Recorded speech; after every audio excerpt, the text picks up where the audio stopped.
Chris, thank you so much for joining us. Thank you for inviting me. No, our pleasure. Great to have you on the show, and really excited to hear more about your story and share that with our audience. Cool. So you're from the UK, I believe. Yeah, that's right. I think I moved out here about 7 years ago. Yeah. So what like let's look at the early years, not too early, but what did you want to be growing up, and were you a technologist? Well, it's funny. Yeah, it's funny you say like not too early, because if you go like really far back, it was spy or wizard was like the two that I was interested in. Yeah. But that didn't really work out. So, you know what? Like I did a computer science degree. Okay. And so as part of that, all of my internships were as a developer in various banks. And looking back, I think I actually had a really good time in those banks. But I remember coming out of them thinking like, for whatever reason, this doesn't work for me. Sure. It just didn't really click or resonate. And then I did what a lot of people do when they leave university and have no idea what to do. I joined a giant consulting firm. So I joined Accenture in the hopes that they would help me kind of work it out, you know? Sure. So what were within Accenture, what were your early days like? Was that straight into Salesforce, or was that something else? So it was a funny process. So when I joined Accenture, they were hiring like crazy. They probably still are hiring like crazy. And when we joined, we were given a form where it asks you to fill in, you know, what you've done previously and what you'd like to do. And then my experience, maybe this wasn't everyone's experience, is the things I wanted to do weren't necessarily adhered to, and they put me on the next available project, which was like a giant insurance project. Which like in hindsight, like I got a lot of good learnings out of it. So they didn't have any opportunities for spies or wizards. No, sadly not. I know, right? That's what you listed, hey. So you were on an insurance project, but what were you in a developer role? Like what were you put in to do? So I guess I was like a sort of techno-functional BA. It was like the part that I was involved in was a massive data migration effort. So the project was all about putting in a brand new custom-built application online for it was a policy system. So for capturing, creating, editing policies, like insurance policies. Okay, so then how did you then find your way into Salesforce? So that was quite fortunate, actually. So I was introduced to the head of the Salesforce practice in the UK, which is a guy called Daniel Shahan, and we had a coffee. I don't know. He told me about Salesforce. I thought it sounded really great. I must have made a good impression because we kind of kept on talking, and then. Eventually, it took a little while just because I was on an existing project and, you know, they weren't in a situation where they could have me released. But eventually he organized for me to go on what was then the Dev 401 training. And I did that, loved it, got certified quite quickly, and then just kept on talking to him and eventually got me on the project. Nice. And then you stayed in the UK for a while before moving to Australia? So I was probably in Accenture once I got into the Salesforce practice, I was probably there for about a year, maybe a year and a half before I made the move. I was actually very happy within the practice there, doing lots of really interesting things, really great team. Just around the same time, my wife and I decided that we were going to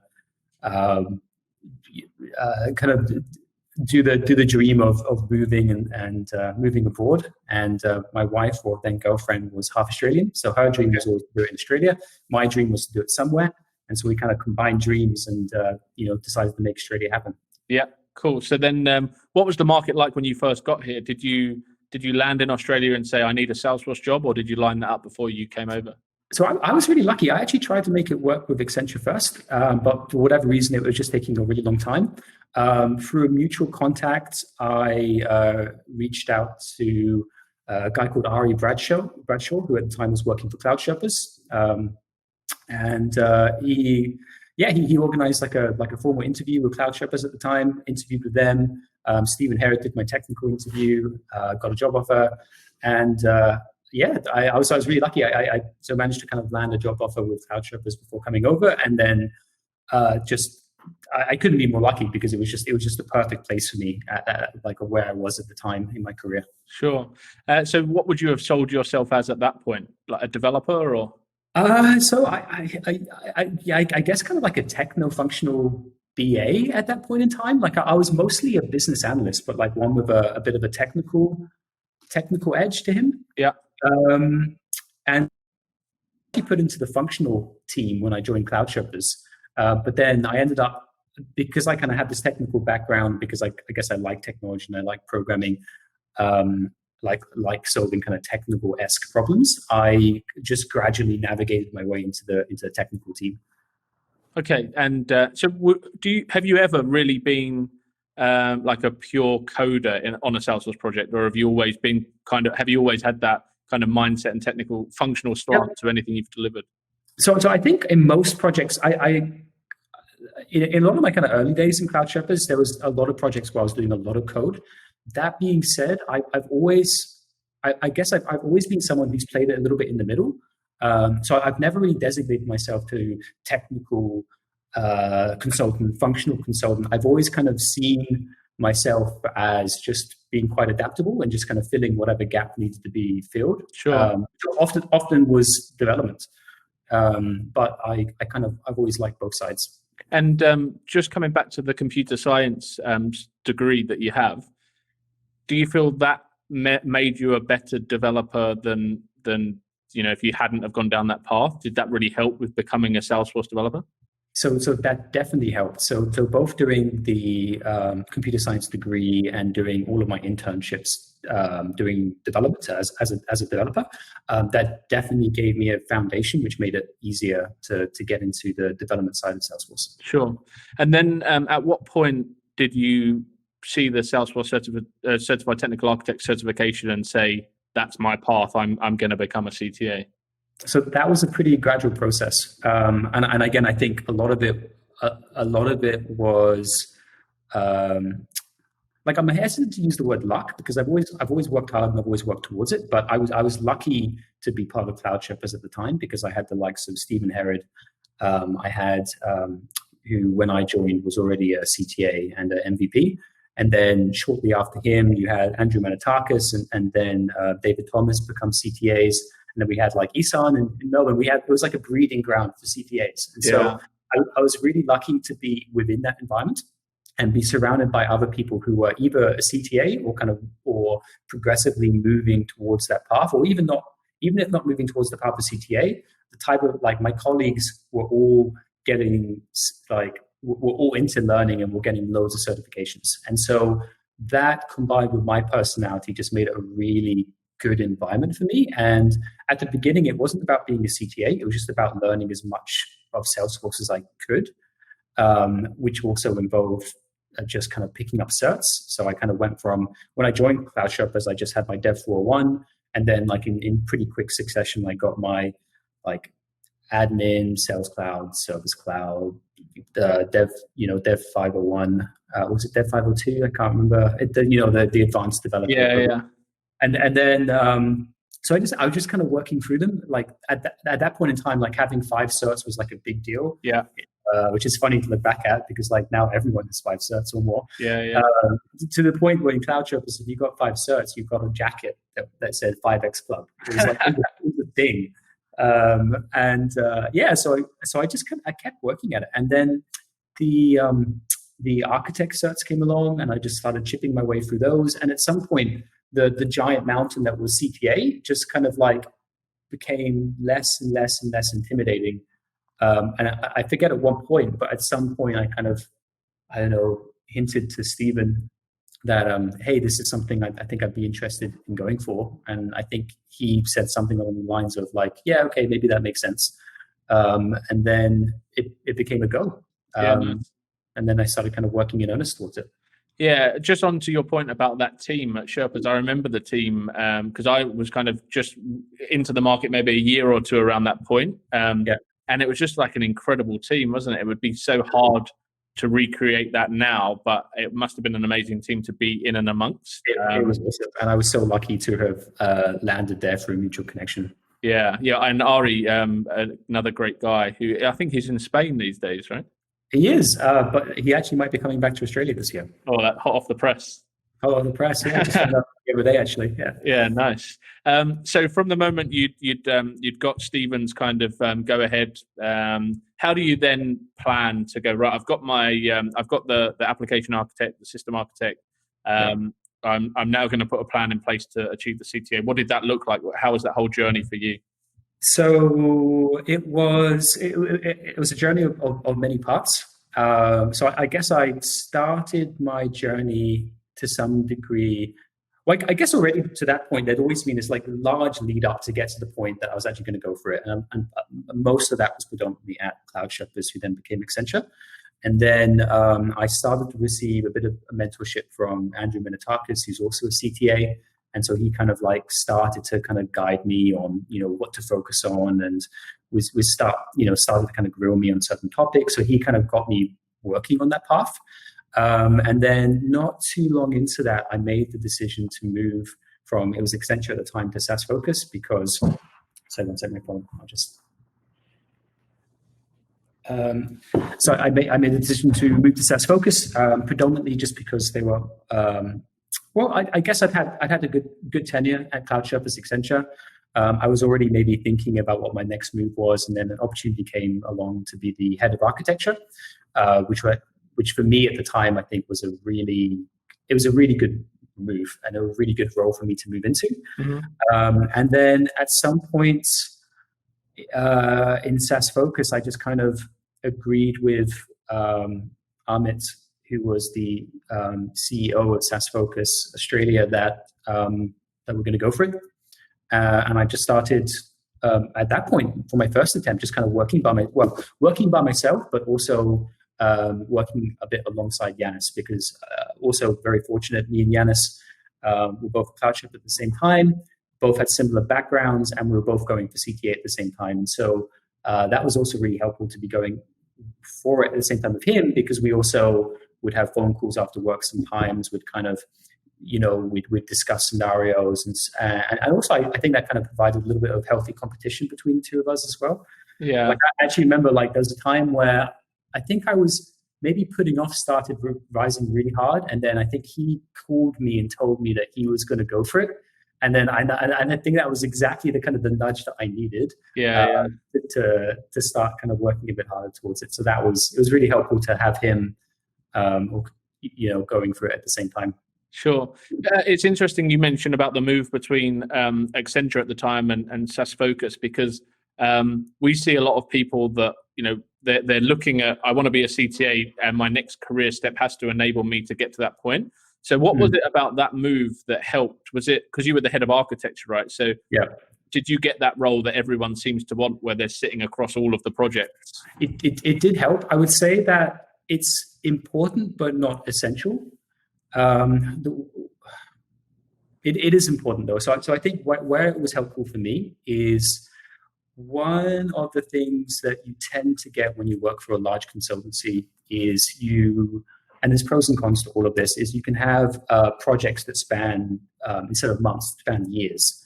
And my personal experience is when you first start on a project or a role, you have a vastly accelerated learning curve because there's so much to learn. But then the longer and longer you're there, your learning curve starts to dip a little bit. Yeah, it starts to flatten. So what I got moving to SaaS Focus was, instead of just being on one project, and predominantly this being a very large project, often lasting more than 1 year, I was now often on 2 or 3 projects. And the projects were much smaller in size. So typically a project would last between 3 and 6 months. And I was across multiple of them. And at the time I was the only, architect. And so I was having to do all the kind of high level solution design. And so that was really helpful to me, because it just exposed me to a great number of challenges and scenarios, basically, to apply my skills to. So that was a really good learning environment to me.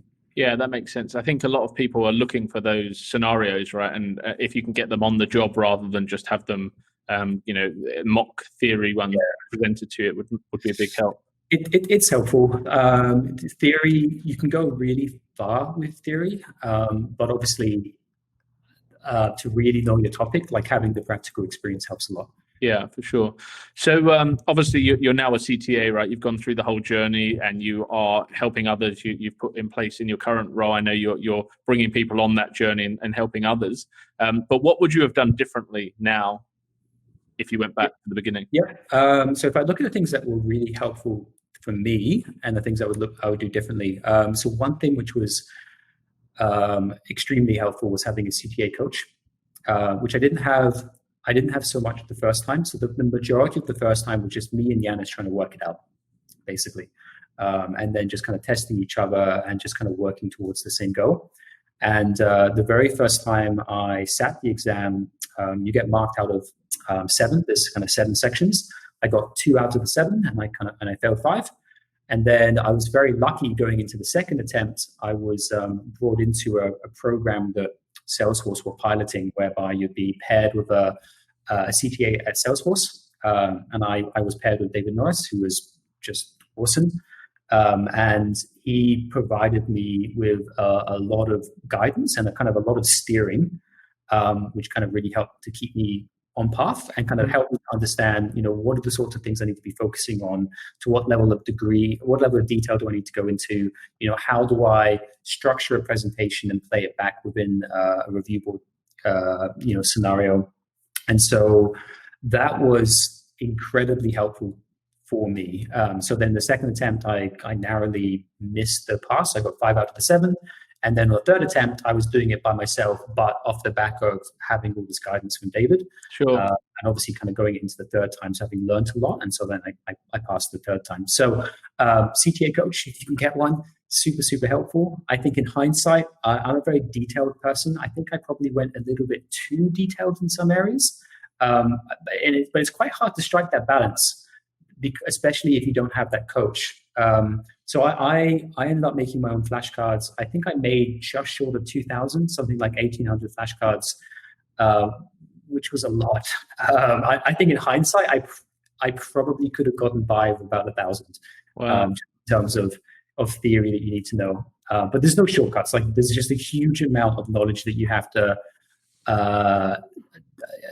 learn, and flashcards are really good for that. Repetitive spaced repetition learning, really, really effective way of not just learning something, but keeping it in your memory. Sure. So in hindsight, having a coach was super helpful to me. I probably went a little bit too detailed. But I think that's maybe it. Like there's kind of no escaping it. You have to put a lot of work into it. Yeah. So when you first attempted it, you got 2 out of the 7. Did you know going in that they were your 2 strongest areas, or was it a complete surprise with the results? So I'm historically one of these people that will sometimes go into an exam and come out. I'm an optimist, so I'll come out thinking like, yeah, that went really well. Yeah, nailed it. And so I remember coming out of that scenario thinking like, hey, maybe that was pretty good. Like maybe I passed this, because like I got through the scenario. I thought like I solved the majority of things. And so I actually came out of it feeling reasonably good. And so it was a little bit of a hit to my confidence when I got the 2 out of the 7. Sure. But what I've since learned since then is it's only half of the exam is knowledge. The other half is all about the scenario and how you tackle a scenario and how you play it back to a panel of judges. So it's I think at that point I had reasonable knowledge, but obviously still some gaps. But I think there was lots of room at the time after my first attempt to improve how I digested the scenario and then presented it back to a panel of judges. Sure. I ask this question a lot because I think there are misconceptions with like the CTA, like the whole process, right? So you see the journey to CTA hashtag a lot and things like that. And I've never gone through the process, but I've spoken to a lot of CTAs. I will never go through the process because I'm not a Salesforce professional, right? So maybe I'm talking out of turn, but it appears that people seem to think they're a lot closer to being a CTA in a lot of cases than perhaps they are, because people do fail it, and people fail it quite often. So what are the misconceptions you see? Yeah, so I think that can be true. I think there's various misconceptions. I think one of the main things is I think there's probably a lot of people don't really. I think when I think of CTA, I think of like a finite body of knowledge that you have to learn. It's a lot of knowledge, but it is finite. But because it's a lot, you do have to be pretty self-motivated and persistent, and you just have to just keep grinding. Especially if you kind of go in with the expectation that you're almost certainly not going to pass the first time. Not to mention the exam is really expensive, and so you probably need to have someone sponsor you. There's a lot of gateways to go through in order to become a CTA. So I think a lot of people don't really appreciate how long that journey is, and I think the amount of persistence and hard work that's involved. So I think that's kind of one of the misconceptions, especially when you compare that to the multiple choice exams. Relatively speaking, those are pretty simple. Like, obviously, I don't want to take away from them because when I was going through those multiple choice exams, that really helped me to get to the next level of my career. So I learned a lot just through going through those. But there's kind of like the amount of knowledge, both depth and breadth, that you need to know to pass the multiple choice. And then there's like the amount of knowledge you need to pass to become a CTA. And they're different mountains. And the CTA one is just a higher mountain, really. Yeah. Okay. So I think one of the misconceptions is maybe like just the amount of work that's involved. And I think another misconception is that you really need to be good at self-motivation. No one can provide you that motivation. It's a long journey, and you just have to be really persistent. Sure. Yeah. Okay. Cool. So, how do you keep motivated now? Because you're a young guy. You're a CTA. Yeah. And a lot of people see that as like the end goal. Yeah. It's not.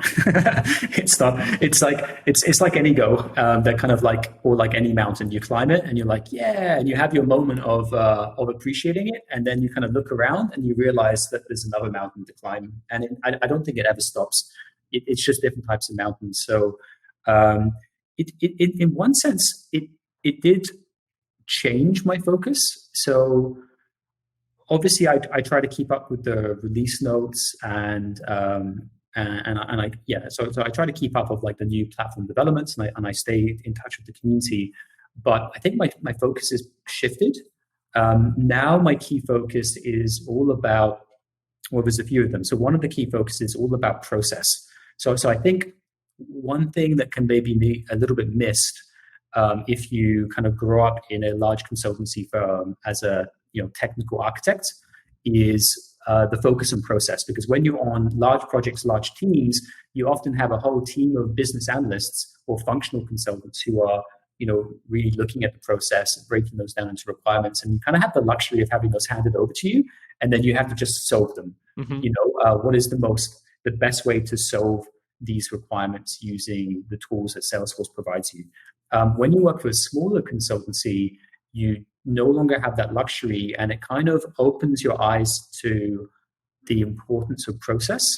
And so now where my focus is predominantly is all about tools and approaches for rapidly understanding an existing process within a client that a client has, and then looking for areas where it could be improved. So looking for pain points, just looking for a way that a particular technology in Salesforce could massively alleviate maybe the time to perform those steps, maybe improve user experience, maybe improve customer experience.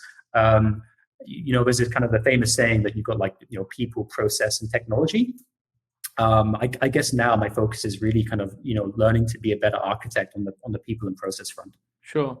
And do you continue now to expand outside of Salesforce? And are you broadening your knowledge and continuing to kind of look at the larger ecosystem outside of the Salesforce world?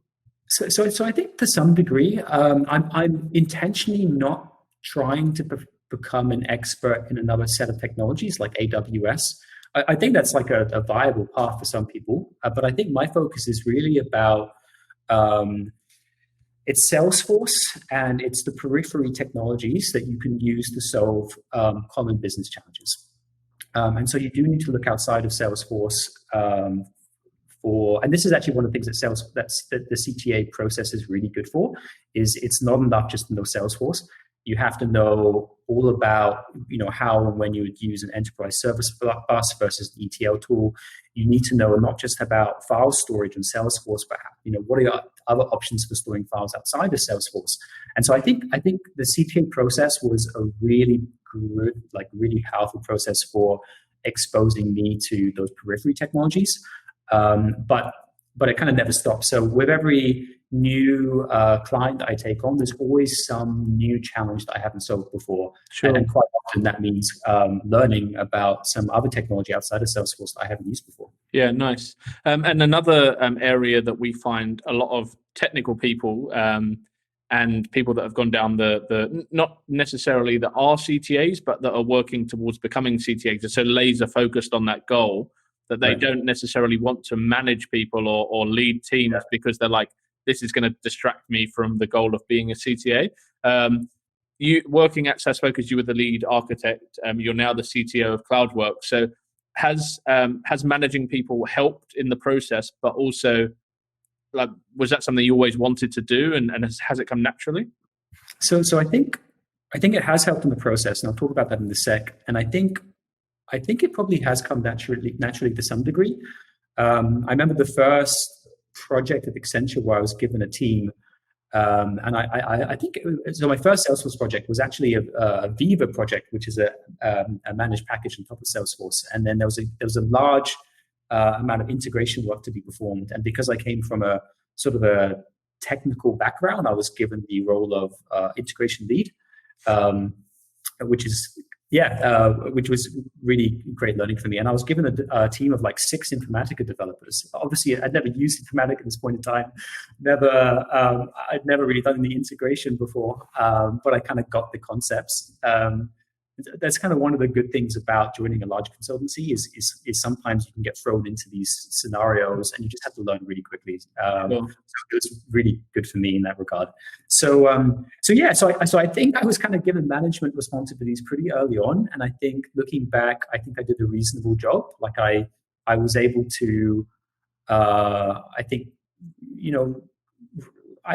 I was able to effectively manage the team pretty well. I was able to delegate work amongst them, and I really care about the people I work with, especially the people who kind of look up to me. I really genuinely care about them, and I want to help them. I want to help develop them. If there's something I can do that will, if they've got a stuck point on a project, and it's something that I can help with, maybe it's a challenge I've solved previously, then I'll try to help if I can. And I think where that is positive for CTA is CTA isn't just about depth of knowledge, which comes from being a specialist and spending all your time doing a few amount of things, but also about breadth. And one of the ways that you get breadth is by managing and delegating to a team. So to become a CTA, it's, although entirely possible, it's unlikely that you're going to be just a developer, because your exposure and your interest needs to be a lot broader than the problems you can solve just by writing code. And so by having a team that is, defining process, gathering requirements, writing code, it kind of forces you to delegate a lot of that work, which allows you to focus on the breadth of the solution, which is so necessary for not just for the CTA process, but I think just being a sort of end-to-end architect. Sure. And you've obviously, as we've spoken throughout, you've worked in big, medium, and now small consultancies. What do you think the value? And we've kind of touched on this throughout, but what's the main? What do you think you've taken from each? Yeah, so there's pros and cons for all, and I definitely don't feel that one is better than the other, because I think it's quite personal in kind of where you are in your career. I think starting off in a big consultancy can be really great, because they're often set up in such a way to bring in new graduates or people who are brand new to the platform, and there's structure in place to get you started, to get you learning, and you're part of a wider community as well. Not only for learning Salesforce skills or kind of specific technology skills, but also broader consulting skills. So I think that there was a lot of good that came from me joining Accenture as a graduate, both on the Salesforce front as well as kind of general consulting skills. Let's see what else. I think there's positives in the sense of having, these large complex engagements with multiple teams, but there's also negatives there. So positives is you get exposed to these kind of big hairy challenges, and you're kind of you're working within a team, and you're very specialized, which means that you're kind of working in one domain area and you can go quite deep in that area, which is pretty powerful.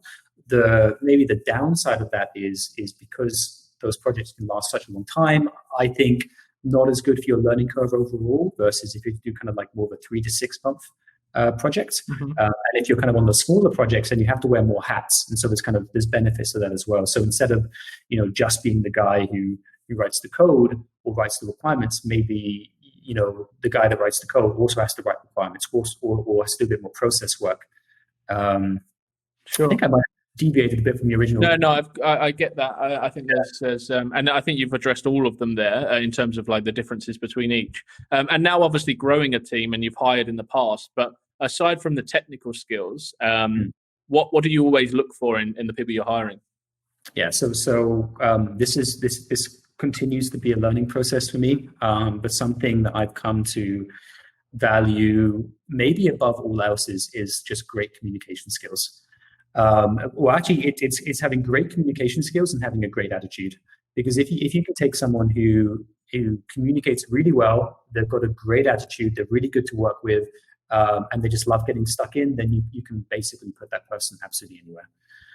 So that's what we're trying to do as much as possible within CloudWorks, is just to try our best to find those people, because we're finding they'll do a great job wherever you put them. Yeah, nice. And then just finally to sign off, you've spoken about not kind of going now too deep into Salesforce and kind of looking more at process but what area of Salesforce are you most impressed with right now in terms of the platform and the product?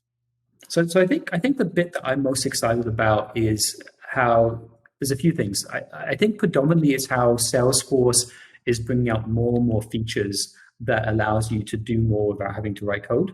And that's kind of something else that I've kind of learned in my journey, that you can write code to solve any problem, but I think someone who's really good at what they do in Salesforce is really good at not writing code, if you know what I mean. Like they know exactly how they can get the most out of the platform without always having to use code as a solution. So I really like how there's more and more features coming out that allows you to do more without writing code. Yeah. I'm really excited about all of the features that are coming out with respect to machine learning. Especially a lot of those are also kind of configuration based as well. So that's really exciting to me. I think maybe those are the main two. Obviously, Lightning Experience has given a lot more flexibility with respect to user experience. So I'm also kind of very excited about any feature that kind of gives you a new way of doing something. So, sure. I don't know, just as an example, you have like the actions component, which is kind of like, instead of having buttons to kick off a quick action or a lightning component, etc., you now have like a dedicated component for kind of servicing any kind of action you want to perform off a record. So things like that add a lot of usability, I'm really excited about. Yeah, just making the user's life easier every release, right? Exactly. And if our listeners want to connect with you or contact you in any way, where's the best place to hit you up? LinkedIn. LinkedIn is probably the best place to hit me up. I basically accept everyone who asks to connect with me. Yeah. I kind of feel like there's two people in the world. There's the type of person that will, guards their network and will only allow people in if they've met them or kind of respect them. And then they have the other people who kind of just like, the door's always open. So I'm kind of more of a doors always open person. I'm much more into broadening my network versus kind of keeping it really, tight knit. So hit me up on LinkedIn. I'll definitely accept your invitation. There I was thinking I was special to get an accept from you. Sorry, I think I literally accept everything. Sometimes to my detriment, because I think it makes people think that they can start selling me things. Yeah. And I just never entertain those conversations on LinkedIn. So I don't think I've got the right balance necessarily into kind of letting everyone in. Yeah. But it's worked out it's worked out okay so far. So they can add you but not sell to you. I'll make sure that one's clear. You're probably not going to be successful. You're going to sell to me, but I will absolutely accept your invitation. And if you have a genuine question for me, I will absolutely try my very best to respond. Perfect. Well, look, thank you so much. I really enjoyed the chat, and I'm sure our listeners will too. So yeah, really appreciate that, Chris. And yeah, it's a pleasure. Thank you so much for inviting me. It was a blast. Yeah, thank you.